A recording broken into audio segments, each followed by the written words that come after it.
17वां अध्याय वर्णाश्रम धर्म निरूपण। उद्धव जी ने कहा, कमल नयन श्री कृष्ण, आपने पहले वर्णाश्रम धर्म का पालन करने वालों के लिए और सामान्यतः मनुष्य मात्र के लिए उस धर्म का उपदेश किया था जिससे आपकी भक्ति प्राप्त होती है। अब आप कृपा करके यह बतलाइए कि मनुष्य किस प्रकार से अपने धर्म का अनुष्ठान करे जिससे आपके चरणों में उसे भक्ति प्राप्त हो जाए। प्रभु महाबाहु माधव पहले अपने हंस रूप से अवतार ग्रहण करके ब्रह्मा जी को अपने परम धर्म का उपदेश दिया था। रिपुदमन बहुत समय बीत जाने के कारण वह इस समय मर्यादा लोक में प्रायः नहीं सा रह गया है, क्योंकि आपको उसका उपदेश किए बहुत दिन हो गए हैं। अच्युत, पृथ्वी के तथा ब्रह्मा के उस सभा में भी जहाँ संपूर्ण वेद मूर्तिमान होकर विराजमान रहते हैं, आपके अतिरिक्त ऐसा कोई भी नहीं है जो आपके इस धर्म का प्रवचन, प्रवर्तन तथा संरक्षण कर सके। इस धर्म के प्रवर्तक, रक्षक और उपदेशक आप ही हैं। आपने पहले जैसे मधु दैत्य को मारकर वेदों की रक्षा की थी, वैसे ही अपने धर्म की भी रक्षा कीजिए। स्वयं प्रकाश परमात्मन, जब आप पृथ्वी तल से अपनी लीला संवरण कर लेंगे तब तो इस धर्म का लोप हो ही जाएगा, तो फिर उसे कौन बतावेगा। आप समस्त धर्मों के मर्मज्ञ हैं, इसलिए प्रभु आप उस धर्म का वर्णन कीजिए जो आपकी भक्ति प्राप्त करने वाले हैं, और यह भी बताइए कि किसके लिए उसका कैसा विधान है। सुखदेव जी कहते हैं, परीक्षित, जब इस प्रकार भक्त शिरोमणि उद्धव जी ने प्रश्न किया तब भगवान श्री कृष्ण ने अत्यंत प्रसन्न होकर प्राणियों के कल्याण के लिए उन्हें सनातन धर्म का उपदेश दिया। भगवान श्री कृष्ण ने कहा, प्रिय उद्धव, तुम्हारा प्रश्न धर्ममय है, क्योंकि इससे वर्णाश्रम धर्मी मनुष्यों को परम कल्याण स्वरूप मोक्ष की प्राप्ति होती है। अतः मैं तुम्हें उन धर्मों का उपदेश करता हूँ। सावधान होकर सुनो। जिस समय इस कल्प का प्रारंभ हुआ था और पहले सतयुग चल रहा था, उस समय सभी मनुष्यों का हंस नामक एक ही वर्ण था। उस युग में सब लोग जन्म से ही कृतकृत्य होते थे, इसलिए उसका एक नाम कृतयुग भी है। उस समय केवल प्रणव ही वेद था और तपस्या, शौच, दया रूप 4 चरणों से युक्त मैं ही वृषभ रूपधारी धर्म था। उस समय के निष्पाप एवं परम तपस्वी भक्तजन मुझ हंस स्वरूप का शुद्ध परमात्मा की उपासना करते थे। परम भाग्यवान उद्धव, सतयुग के बाद त्रेता युग का आरंभ होने पर मेरे हृदय में श्वास प्राश्वास के द्वारा ऋग्वेद, सामवेद और यजुर्वेद त्रैविद्या प्रकट हुई, और उस त्रैविद्या से होता अध्वर्यु और उद्गाता के कर्म स्वरूप 3 वेदों वाले यज्ञ के स्वरूप में मैं प्रकट हुआ। विराट पुरुष के मुख से ब्रह्मा, भुजा से क्षत्रिय, जंघा से वैश्य और चरणों से शूद्रों की उत्पत्ति हुई। उनकी पहचान उनके स्वभाव अनुसार और आचरणों से होती है। उद्धव जी, विराट पुरुष भी मैं ही हूँ, इसलिए मेरे ही उरु स्थान से गृहस्थ आश्रम, हृदय से ब्रह्मचर्य आश्रम, वक्षस्थल से वानप्रस्थाश्रम और मस्तक से संन्यास आश्रम की उत्पत्ति हुई। इन वर्ण और आश्रमों के पुरुषों के स्वभाव भी इनके जन्म स्थानों के अनुसार उत्तम, मध्यम और अधम हो गए। अर्थात उत्तम स्थानों से उत्पन्न होने वाले वर्ण और आश्रमों के स्वभाव उत्तम और अधम स्थानों से उत्पन्न होने वाले अधम होंगे।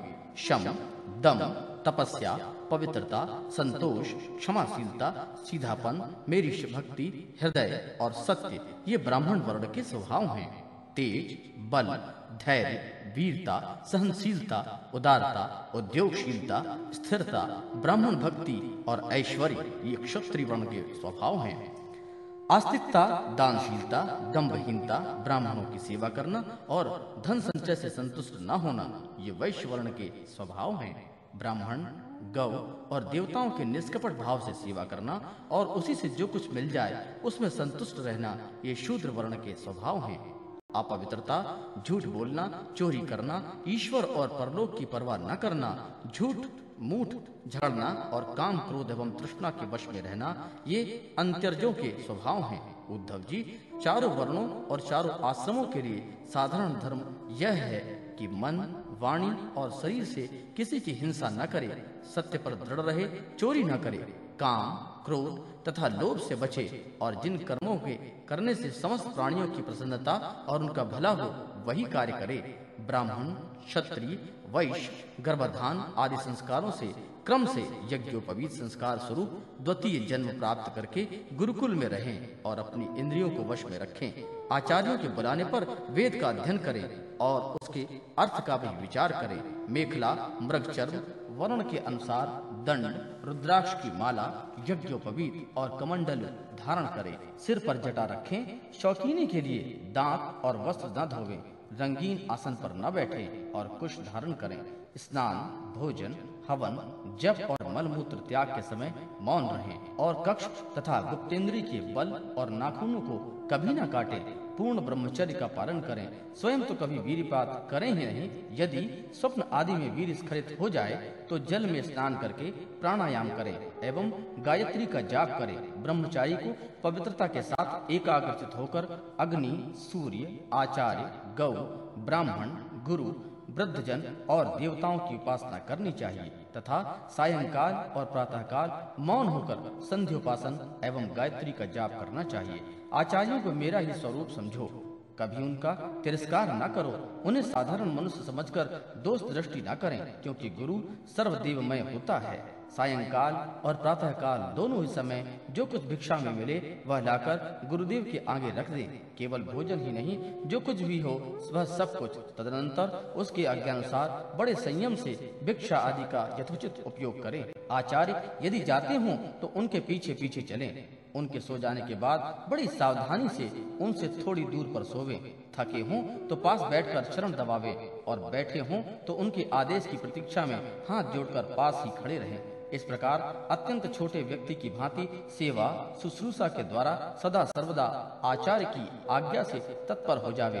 जब तक विद्याध्ययन समाप्त न हो जाए तब तक सब प्रकार के भोगों से दूर रहकर इस प्रकार गुरुकुल में निवास करे और कभी अपना ब्रह्मचर्य व्रत खंडित न होने दे। यदि ब्रह्मचारी का विचार हो कि मैं मूर्तिमान वेदों के निवास स्थान ब्रह्मलोक में जाऊं तो उसे आजीवन नैष्ठिक ब्रह्मचर्य व्रत ग्रहण कर लेना चाहिए और वेदों के स्वाध्याय के लिए अपना सारा जीवन आचार्य की ही सेवा में समर्पित कर देना चाहिए। ऐसे ब्रह्मचारी सचमुच ब्रह्म तेज से संपन्न हो जाते हैं और उसके सारे पाप नष्ट हो जाते हैं। उसे चाहिए कि अग्नि, गुरु, अपने शरीर और समस्त प्राणियों में मेरी ही उपासना करे और यह भाव रखे कि मेरे तथा सबके हृदय में एक ही परमात्मा विराजमान है। ब्रह्मचारी, वानप्रस्थ और सन्यासियों को चाहिए कि वे स्त्रियों को देखना, स्पर्श करना, उनसे बातचीत या हंसी मक्खारी आदि करना दूर से ही त्याग दें। मैथुन करते हुए प्राणियों पर तो दृष्टिपातक तक न करें।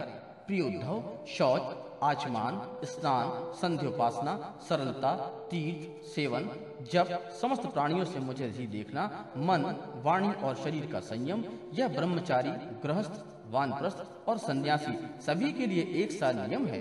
अस्पृश्यों को न छूना, अभक्ष्य वस्तुओं को न खाना और जिनसे बोलना नहीं चाहिए उनसे न बोलना, ये नियम भी सबके लिए एक समान हैं। नैष्ठिक ब्रह्मचारी ब्राह्मण इन नियमों का पालन करने से अग्नि के समान तेजस्वी हो जाता है। तीव्र तपस्या के कारण उसके कर्म संस्कार भस्म हो जाते हैं, अंतःकरण शुद्ध हो जाता है और वह मेरा भक्त होकर मुझे प्राप्त कर लेता है। प्यारे उद्धव, यदि नैष्ठिक ब्रह्मचर्य ग्रहण करने की इच्छा न हो, गृहस्थाश्रम में प्रवेश करना चाहता हो तो विधि पूर्वक वेदाध्ययन समाप्त करके आचार्य को दक्षिणा देकर और उसकी अनुमति लेकर समावर्तन संस्कार करावे।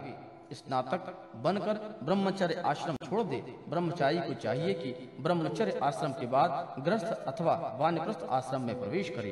यदि ब्राह्मण हो तो संन्यास भी ले सकता है अथवा उसे चाहिए कि क्रमशः एक आश्रम से दूसरे आश्रम में प्रवेश करे। किंतु मेरा आज्ञाकारी भक्त बिना आश्रम में रहकर अथवा विपरीत क्रम से आश्रम परिवर्तन कर स्वेच्छाचार में न प्रवृत्त हो।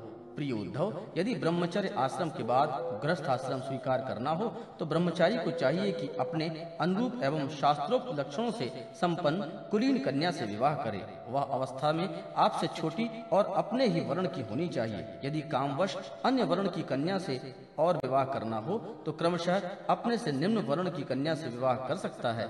यज्ञ, यज्ञादि, अध्ययन और दान करने का अधिकार ब्राह्मण, क्षत्रिय एवं वैश्यों को समान रूप से है, परंतु दान लेने, पढ़ाने और यज्ञ कराने का अधिकार केवल ब्राह्मणों को ही है। ब्राह्मण को चाहिए कि इन तीनों प्रवृत्तियों में प्रतिग्रह अर्थात दान लेने की प्रवृत्ति को तपस्या, तेज और यश का नाश करने वाली समझकर पढ़ने और यज्ञ कराने के द्वारा ही अपना जीवन निर्वाह करे। और यदि इन दोनों प्रवृत्तियों में भी दोष दृष्टि हो तो परावलंबन, दीनता आदि दोष दिखते हों तो अन्न काटने के बाद खेतों में पड़े हुए दाने बीन कर ही अपने जीवन का निर्वाह कर ले। उद्धव, ब्राह्मण का शरीर अत्यंत दुर्बल है, वह इसलिए नहीं कि इसके द्वारा तुच्छ विषय भोग ही भोगे जाएं, यह तो जीवन पर्यंत कष्ट भोगने, तपस्या करने और अंत में अनंत आनंद स्वरूप मोक्ष की प्राप्ति के लिए है। जो ब्राह्मण घर में रहकर अपने महान धर्म का निष्काम भाव से पालन करता है और खेतों में तथा बाजारों में गिरे पड़े दाने चुनकर संतोष पूर्वक अपने जीवन का निर्वाह करता है, साथ ही अपना शरीर, प्राण, अनंत कारण और आत्मा मुझे समर्पित कर देता है और कहीं भी अत्यंत आसक्ति नहीं करता, वह बिना संन्यास लिए ही परम शक्ति स्वरूप परम पद प्राप्त कर लेता है। जो लोग विपत्ति में पड़े कष्ट पा रहे हैं, मेरे भक्त ब्राह्मण को विपत्तियों से बचा लेते हैं, उन्हें मैं शीघ्र ही समस्त आपत्तियों से उसी प्रकार बचा लेता हूँ जैसे समुद्र में डूबते हुए प्राणी को नौका बचा लेती है। राजा पिता के समान सारी प्रजा का कष्ट से उद्धार करे, उन्हें बचावे, जैसे गजराज दूसरे गजों की रक्षा करता है और उन्हें धीर होकर स्वयं अपने आप से अपना उद्धार करे। जो राजा इस प्रकार प्रजा की रक्षा करता है, वह सारे पापों से मुक्त होकर अंत समय में सूर्य के समान तेजस्वी विमान पर चढ़कर स्वर्गलोक में जाता है और इंद्र के साथ सुख भोगता है। यदि ब्राह्मण अध्यापन अथवा यज्ञ यज्ञादि से अपनी जीविका न चला सके तो वैश्यावृत्ति का आश्रय ले और जब तक विपत्ति दूर न हो तब तक करे। यदि बहुत बड़ी आपत्ति का सामना करना पड़े तो तलवार उठाकर क्षत्रियों की वृत्ति से भी अपना काम चला ले, परंतु किसी भी अवस्था में नीचों की सेवा, जिसे श्वान वृत्ति कहते हैं, वह न करे। इस प्रकार यदि क्षत्रिय भी प्रजापालन आदि के द्वारा अपने जीविका का निर्वाह न कर सके तो वैश्यावृत्ति, व्यापार आदि कर ले, परंतु बड़ी आपत्ति हो तो शिकार के द्वारा अथवा विद्यार्थियों को पढ़ाकर अपनी आपत्ति के दिन काट ले, परंतु नीचों की सेवा, श्वान वृत्ति का आश्रय कभी न ले। वैश्य भी आपत्ति के समय शूद्रों की वृत्ति सेवा से अपना जीवन निर्वाह कर ले और शूद्र चटाई बुनने आदि करुणा वृत्ति का आश्रय ले ले, परंतु उद्धव, ये सारी बातें आपत्ति काल के लिए ही हैं। आपत्ति का समय बीत जाने पर निम्न वर्णों की वृत्ति से जीविकोपार्जन करने का लोभ न करे। गृहस्थ पुरुषों को चाहिए कि वे वेद अध्ययन स्वरूप, ब्रह्म यज्ञ, तर्पण रूप, पितृ यज्ञ, हवन स्वरूप, देव यज्ञ, काक बलि आदि भूत यज्ञ और अन्न दान रूप अतिथि यज्ञ आदि के द्वारा मेरे स्वरूप भूत, ऋषि, देवता, पितर, मनुष्य एवं अन्य समस्त प्राणियों को यथाशक्ति प्रतिदिन पूजन करता रहे। गृहस्थ पुरुष अनायास प्राप्त अथवा शास्त्रोक्त रीति से उपार्जित अपने शुद्ध धन से अपने भृत्य आश्रित प्रजाजन को किसी प्रकार का कष्ट न पहुंचाते हुए न्याय और विधि के साथ ही यज्ञ करे। हे प्रिय उद्धव, गृहस्थ पुरुष कुटुंब में आसक्त न हो, बड़ा कुटुंब होने पर भी भजन में प्रमाद न करे। बुद्धिमान पुरुष को यह बात भी समझ लेनी चाहिए कि जैसे इस लोक की सभी वस्तुएं नाशवान हैं, वैसे ही स्वर्ग आदि पारलोक में भी भोग नाशवान ही है।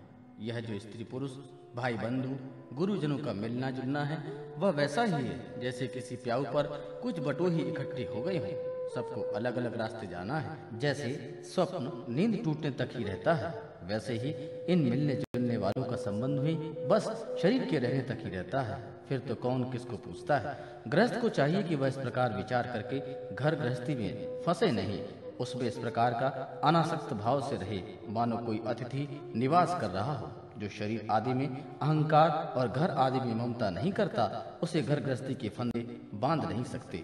भक्तिमान पुरुष गृहस्थोचित शास्त्रों का कर्मों द्वारा मेरी आराधना करता हुआ घर के अंदर ही रहे, अथवा यदि पुत्रवान हो तो वानप्रस्थ अवस्था में चला जाए या संन्यास आश्रम स्वीकार कर ले। प्रिय उद्धव, जो लोग इस प्रकार गृहस्थ जीवन में ना बिताकर घर गृहस्थी में ही आसक्त हो जाते हैं, स्त्री, पुत्र और धन की कामनाओं में फंसकर हाय हाय करते रहने और मूढ़तावश स्त्री लंपट और कृपण होकर मैं मेरे के फेर में पड़ जाते हैं, वे बंध जाते हैं। वे सोचते रहते हैं, हाय हाय मेरे माँ बाप बूढ़े हो गए, पत्नी के बाल बच्चे अभी तक छोटे हैं, मेरे न रहने पर ये दीन अनाथ और दुखी हो जाएंगे, फिर इनका जीवन कैसे रहेगा। इस प्रकार घर गृहस्थी की वासना से जिसका चित्त विक्षिप्त हो रहा है, वह मूढ़ बुद्धि पुरुष विषय भोगों से कभी तृप्त नहीं होता, उन्हीं में उलझकर अपना जीवन खो बैठता है और मरकर घोर तमोमय नरक में जाता है।